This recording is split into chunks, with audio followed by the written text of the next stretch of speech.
ತೆಗೆದುಕೊಳ್ಳಿ ಅನ್ನುವಂಥ ಮಾತು. ಇನ್ನು ನೇರವಾಗಿ ನಾವು ಬರುತ್ತಿರೋದು ಏನಪ್ಪ ಅಂತಂದ್ರೆ ಈ ಚುನಾವಣೆ ಸಂದರ್ಭದಲ್ಲಿ ಈ ರಬಕೈ ಬನಟ್ಟಿಗೆ ತೇರದಾಳ ಮಹಾಲಿಪುರ ಮಧ್ಯದಲ್ಲಿ ಈ ಬನಟ್ಟಿಯಲ್ಲಿ ದೊಡ್ಡ ಫಂಕ್ಷನ್ SR ಕಾಲೇಜ್ನಲ್ಲೇ ಹಾಕ್ಕೊಂಡಿದ್ದು ನಿಜವಾಗಿ ಆ ಸುತ್ತಮುತ್ತಲಿನ ಎಲ್ಲ ಊರುಗಳಿಗೆ ಆಹ್ವಾನ ನೀಡಿದಂಗಿತ್ತು. ಅನೇಕ ಜನ ಅಲ್ಲಿ ಭಾಗವಹಿಸಿದ್ರು, ನೋಡಿದರು, ಮತ್ತು ಅನೇಕ ಲೀಡರ್ಗಳು ಅಲ್ಲಿ ಬಂದಿದ್ದರು ಅನ್ನೋದು ಅಷ್ಟು ಸತ್ಯದ. ಈ ಸಂದರ್ಭದಲ್ಲೇ ಸಹಜವಾಗಿ ನಮಗೆ ಗೊತ್ತದ ನಮ್ಮ ಸಿದ್ದರಾಮಯ್ಯನವರು ಈ ಸಂದರ್ಭವನ್ನು ಸರಿಯಾಗಿ ಉಪಯೋಗಿಸ್ಕೊಂಡ. ಏನು ಕೊಟ್ಟರೆ 10 ವರ್ಷದಲ್ಲಿ ಅಂತ ಪ್ರಶ್ನೆ ಮಾಡಿದರು ನಮ್ಮ ಮೋದಿಯವರನ್ನು. ಜೊತೆಗೆ ನಮ್ಮ ಪ್ರೀತಿ PC ಗದ್ದಿಗೌಡರನ್ನ. ಯಾಕಂದ್ರೆ PC ಗದ್ದಿಗೌಡರವರು ಭಾಳಷ್ಟು ಸಾಧಿಸಬೇಕಾಗಿತ್ತು. ಭಾಳ ದೊಡ್ಡ ಒಂದು 20 ವರ್ಷ ದೀರ್ಘ ಅವಧಿನ ಜನ ಅಲ್ಲಿ ಕೊಟ್ಟಿದ್ದಾರೆ ಇವರಿಗೆ. ನೀವು ಆಳ್ರಪ್ಪ ನಮಗೇನಾದರೂ ಮಾಡ್ರಿ ಅಂತೇಳಿ. ಅದು ಇಲ್ಲಿವರೆಗೆ ಜನ ಬಯಸುವಷ್ಟು ಕೆಲಸ ಆಗಲಿಲ್ಲ. ಸ್ವತಃ ಅವರು ಮೋದಿಯವರಿಂದನೂ ಆಗಿಲ್ಲ ಅನ್ನೋದು ಅಷ್ಟು ಸ್ಪಷ್ಟದ. ಯಾವ ಮೋದಿಯವರು ವರ್ಷಕ್ಕೆ 2 ಕೋಟಿ ಉದ್ಯೋಗ ಕೊಡ್ತಾನೆ ಅಂತ ಹೇಳಿದರು, ಯಾವ ಮೋದಿಯವರು ಪ್ರತಿ ಒಂದು ಬಡ ಕುಟುಂಬಕ್ಕೆ 15 ಲಕ್ಷ ಕೊಡ್ತಾನೆ ಅಂತ ಹೇಳಿದರು. ಅವೆಲ್ಲ ಎಲ್ಲಿದ್ದಾವೆ? ಅದಕ್ಕೆ ಅವ್ರು ಮೋದಿ ಅವ್ರನ್ನೂ ಕೇಳಬೇಕಾಗ್ತದೆ, ಮತ್ತು PC ಗದ್ದಿಗೌಡರು ಅವ್ರು ರಿಪ್ರೆಸೆಂಟೇಟಿವ್ ಇದ್ದಾರೆ, ಅವ್ರನ್ನೂ ಕೇಳಬೇಕಾಗ್ತದೆ. ಅದನ್ನು ಇವತ್ತು ನಮ್ಮ ಸಿದ್ದರಾಮಯ್ಯನವರು ಪ್ರಶ್ನೆ ಮಾಡ್ತಾ ಇದ್ದಾರೆ. ಜೊತೆಗೆ ಸಂಯುಕ್ತ ಪಾಟೀಲರು ಸಹಿತ ಅವತ್ತು ಮಾತಾಡಿದ್ದು ಎಲ್ಲರೂ.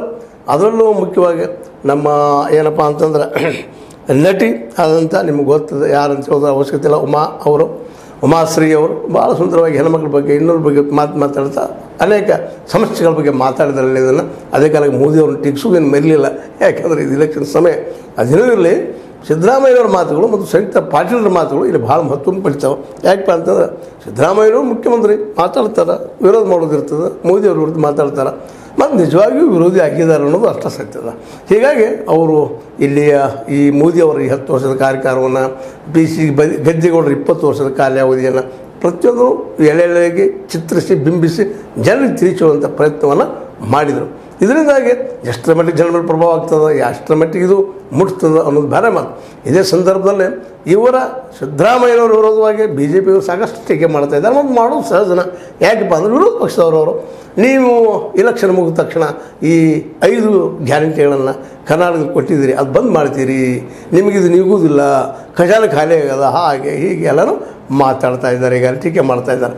ಅದಕ್ಕೆ ಸ್ಪಷ್ಟವಾದ ಸಂದೇಶ ಕೊಟ್ಬಿಟ್ರು ಸಿದ್ದರಾಮಯ್ಯನವರು ಈ ಸಂದರ್ಭದಲ್ಲಿ. ಅದೆಂದೂ ಬಂದಾಗೋದಿಲ್ಲ ನಮ್ಮ ಸರ್ಕಾರ ಇರುವವರೆಗೆ ಅಂತ ಹೇಳಿದ್ರು. ಅಂದ್ರೆ ಅವ್ರ ಸರ್ಕಾರ ಬಿದ್ದು ಏನಾದರೂ BJP ಬಂತಂದ್ರೆ ಅವರು ಬಂದ್ ಮಾಡಿ ನಾ ಏನು ಮಾಡಲಿ ಅನ್ನುವಂಥ ಒಂದು ಸೂಕ್ಷ್ಮ ಎಚ್ಚರಿಕೆಯನ್ನು ಜನರಿಗೆ ನೀಡುವಂಥದ್ದು. ಇದು ಭಾಳ ಗಮನಿಸಬೇಕಾದಂಥ ವಿಷಯ ಅಲ್ಲ. ಹೌದು, ಮತ್ತು ಅವ್ರ ಅಧಿಕಾರದ ಇಲ್ಲ ಕೊಡ್ತಾರೆ ಇಲ್ಲಿಂದ. ಮತ್ತು ಇದು ಟೀಕೆನೂ ಅದ, ಖಜಾನೆ ಖಾಲಿ ಆಗ್ಯದ. 11,000 ಕೋಟಿ ರೂಪಾಯಿ SC ಫಂಡ್ ತೊಗೊಂಡು ಬಳಸಾಕತ್ತಿದ್ದಾರೆ, ನಮ್ಮ ದಲಿತರಿಗೆ ಇಟ್ಟಂಥ ಫಂಡ್ ಅಂತ ಆರೋಪ ಮಾಡ್ತಾ ಇದ್ದಾರೆ. ಅದಕ್ಕೆ ಅವರು ಉತ್ತರ ಕೊಡ್ತಾ ಇದ್ದಾರೆ, ಇಲ್ಲಪ್ಪ ನಾವು ಅಲ್ಲಿ ದುಡ್ಡು ತೊಗೊಂಡಿಲ್ಲ, ಅದನ್ನು ತೊಗೊಂಡ್ರು ದಲಿತರಿಗೆ ಉಪಯೋಗ ಮಾಡ್ತಾ ಇದ್ವಿ, ಬೇಕಾದಾಗ ಬಂದು ಚೆಕ್ ಮಾಡಿ ಅಂತ ಹೇಳ್ತಾ ಇದ್ದಾರೆ.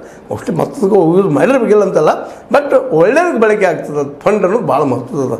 ಯಾಕಪ್ಪ ಅಂತಂದ್ರೆ ಈ ಫಂಡ್ ಯಾರ್ದೂ ಇರಲಿ, ಈ ಫಂಡ್ ಏನದಪ್ಪ ಅಂತಂದ್ರೆ ಇಲ್ಲಿಯ ಬಡವರ ಬಸ್ಸಿಗಾಗಿ, ಇಲ್ಲಿಯ ಬಡವರ 5 kg ಅಕ್ಕಿಗಾಗಿ, ಇಲ್ಲಿಯ ಬಡವರ ಬದುಕಿಗಾಗಿ, ಮತ್ತು ಅದೇ ಕಾಲಕ್ಕೆ ಲೈಟ್ ಬಿಲ್ಲಿಗಾಗಿ ಎಷ್ಟು ಬರ್ತಿದ್ರು, ಲೈಟ್ ಬಿಲ್ಲಿಗೆ ಎಷ್ಟು ಒದ್ದಾಡ್ತಿದ್ರು ಜನ, ಅದೆಲ್ಲವೂ ಇವತ್ತು 5 ಗ್ಯಾರಂಟಿಗಳನ್ನ ನೆರವೇರಿಸ್ಕೊಟ್ಟಿದ್ದಾರೆ.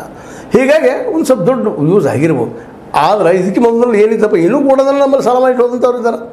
ಈಗ KEB ನೀವು KEB ಇತಿಹಾಸ ನೋಡ್ರೋದನ್ನು, ಈ ನಮ್ಮ ಏನಪ್ಪ ಎಲೆಕ್ಟ್ರಿಕ್ ಬೋರ್ಡದ್ದು ಇಲ್ಲಿವರೆಗೆ 1 ವರ್ಷ ಲಾಭ ಮಾಡಿ ತೋರಿಸಿದ್ದು ಏನಾದರೂ ರೆಕಾರ್ಡ್ ಅದನ್ನು ಯಾರ ಕಡೆ? ಹೌದಪ್ಪ, KEB ನಮ್ಗೆ ಇಷ್ಟು ಲಾಭ ಆಗ್ಯದ ಅಂತೇಳಿ ಇದಕ್ಕೆ ಮೊದಲು ಈ ಅಂತಿ 2 ಯೂನಿಟ್ ಫ್ರೀಯಾಗಿ ಕೊಡಾಗ್ತಾರೆ, ಮತ್ತು ಲಾಸ್ಟ್ ತೋರಿಸ್ತಾರೆ. ಆ ಮಾತು ಬೇರೆ. ಇದಕ್ಕೆ ಪೂರ್ವದಲ್ಲಿ ಯಾವ ವರ್ಷದಲ್ಲೇ KEB ಕರ್ನಾಟಕ ನಿಮಗೆ ಗೊತ್ತದ ಎಲೆಕ್ಟ್ರಿಕ್ ಬೋರ್ಡ್ ಏನದ ಅಥವಾ ಈಗ ದೊಡ್ಡದು ಮಾಡಿದ್ದಾರೆ, ಅಲ್ಲೇ ಒಂದು ಜಿಲ್ಲಾ ಮಟ್ಟದಲ್ಲಿ ಒಳಗೆ ಬೇರೆ ಬೇರೆ ಮಾಡಿದ್ದಾರೆ, ಹೆಸ್ಕಾಮ್ ಬಿಸ್ಕಾಮ್ ಅಂತೇಳಿ ಯಾವುದೋ ಕಾಮ್.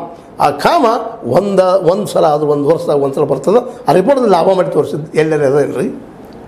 ಇವ್ರು 2 ಯೂನಿಟ್ ಕೊಡ್ಲಾರ ಸಾಲ ಮಾಡಿಟ್ಟು ಹೋಗಿದ್ದಾರೆ, 5 kg ಅಕ್ಕಿ ಕೊಡ್ಲಾರ ಸಾಲ ಮಾಡಿಟ್ಟು ಹೋಗಿದ್ದಾರೆ, ಹೆಣ್ಮಕ್ಳಿಗೆ ಬಸ್ನಲ್ಲಿ ಓಡಾಡೋಕ್ಕೆ ಕೊಡಲಾರ್ದ ಸಾಲ ಮಾಡಿಟ್ಟು ಹೋಗಿದ್ದಾರೆ. ಯಾವ ಈ ಸಾರಿಗೆ ಸಂಸ್ಥೆಗಳು ಇಲ್ಲಿವರೆಗೆ ಗುಲ್ಬರ್ಗಾದಿರಲಿ, ಅದರ ಉತ್ತರದಿರಲಿ, ದಕ್ಷಿಣದಿರಲಿ, ಯಾವುದೂ ಇರಲಿ, ನಾರ್ತ್ ಈಸ್ಟ್ ಇರಲಿ, ಯಾವುದೂ ಇರಲಿ, ಯಾವ ಒಂದು ನಮ್ಮ ಸಾರಿಗೆ ಸಂಸ್ಥೆ ಇಲ್ಲಿವ್ರಿಗೆ ಲಾಭ ಮಾಡಿ ತೋರಿಸಿದ್ರಿ? ಪ್ರತಿ ವರ್ಷ ಲಾಸ್ ಅವ್ರದ್ದು, ಲಾಸ್. ಕಡೆಗೆ ಈಗ ಅಟ್ಲೀಸ್ಟ್ ಹೆಣ್ಮಕ್ಳು ಫ್ರೀನೇ ಅಡ್ಡಾಡ್ತಾ ಇದ್ದಾರಲ್ಲ, ಲಾಸ್ ಆದ್ರಾಗಲಿ ಗೌರ್ಮೆಂಟ್ ಕೊಡ್ತಾ ಇದೆ ಅಂತ ಸಮಾಧಾನ. ಅಂದರೆ ಇದರರ್ಥ ಯಾಕೆ ಹೇಳ್ತಾ ಇದ್ದೀನಪ್ಪ ಅಂತಂದ್ರೆ, ಹೇಗಿದ್ದರೂ ನಮ್ಮ ಸಾಲದ ಬಜೆಟನ್ನು ಇದಕ್ಕೆ ಏನಿದಂಥ ಯಡಿಯೂರಪ್ಪನವ್ರ ಬಜೆಟ್ ಸಾಲದ ಇರಲಿಲ್ಲ ರೀ, ಅವರೇನು ಸಾಲ ಮಾಡಿಲ್ಲ. ನಮ್ಮ ಮೋದಿ ಅವ್ರ ಸರ್ಕಾರದ ಸಾಲ ಇಲ್ಲ ರೀ, ಅವರು ಮಾಡಿದಾರಲ್ಲ. ಗ್ಯಾರಂಟಿ ಕೊಡಲಾರ್ದ ಸಾಲ ಮಾಡ್ಯಾರ, ಇವ್ರು ಅಟ್ಲೀಸ್ಟ್ ಗ್ಯಾರಂಟಿ ಕೊಟ್ಟಾದ್ರು ಸಾಲ ಮಾಡ್ತಾ ಇದ್ದಾರೆ, ಅದಕ್ಕೆ ಇವ್ರು ಕ್ಲಿಯರೆನ್ಸ್ ಕೊಡ್ತಾ ಇದ್ದಾರೆ. ಆವಾಗ ಬೇರೆ ನಾವು 55,000 ಕೋಟಿ ಅಥವಾ 51,000 ಕೋಟಿ ನಾವು ಫಂಡ್ ತೆಗೆದಿಟ್ಟಿವಿ, ಅಭಿವೃದ್ಧಿಗಾಗಿ 62,000 ಕೋಟಿ ರೂಪಾಯಿ ಇಟ್ಟಿವಿ ಅಂತ ಮೊನ್ನೆ ಈ ಒಂದು ರಬಕೈ ಮಿನಿಟಲ್ಲಿ ಹೇಳಿಬಿಟ್ಟಿದ್ದಾರೆ. ಅಂದ್ರೆ ಸಿದ್ದರಾಮಯ್ಯ ನಂಬ್ತಿರೋ ಬಿಡ್ತಾರೆ, ನಮಗೆ ಬಿಟ್ಟರೆ ಸೇ, ಆದ್ರೆ ತಾವು ತೆಗೆದುಕೊಂಡಂಥ ಕೆಲಸದ ಬಗ್ಗೆ ಫಾರ್ಮಲ್ ಡಿಸಿಷನ್ ಇಟ್ಟಿದ್ದಾರೆ. ಮತ್ತು ಇನ್ನೊಂದು ನಾವು ಸಂತೋಷ ಪಡೋ ವಿಷಯ ಏನಪ್ಪ ಅಂದರೆ